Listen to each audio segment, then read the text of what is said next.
Abbiamo presentato oggi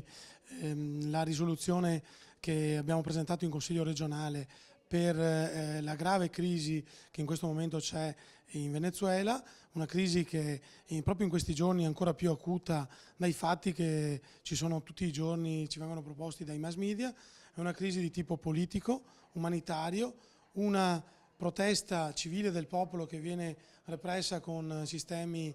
brutali da parte di un governo che ormai si possiamo definire un governo, diciamo, di un regime di stampo dittatoriale da parte del presidente Maduro e dei suoi uomini. In Venezuela abbiamo una fortissima componente veneto-venezuelana che in questo momento sta soffrendo in maniera particolare per quello che sta succedendo nel paese e a cui noi ci sentiamo particolarmente legati e anche vicini in questo momento.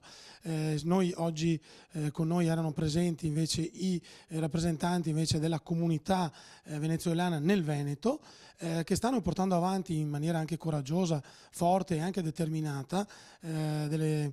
manifestazioni in tutte le città e quasi ogni fine settimana, insomma, si ritrovano. Sabato prossimo si ritroveranno a Verona in Piazza Bra. Chiediamo a tutti gli organismi pubblici di rendersi conto, di mettersi una mano nel cuore e dare una mano al Venezuela, perché in Venezuela scorre tanto sangue italiano. Insieme a noi gli italiani in Venezuela lottano insieme e con noi, e dunque noi qui in Italia lottiamo per sensibilizzare verso la libertà del Venezuela e il ripristino della democrazia.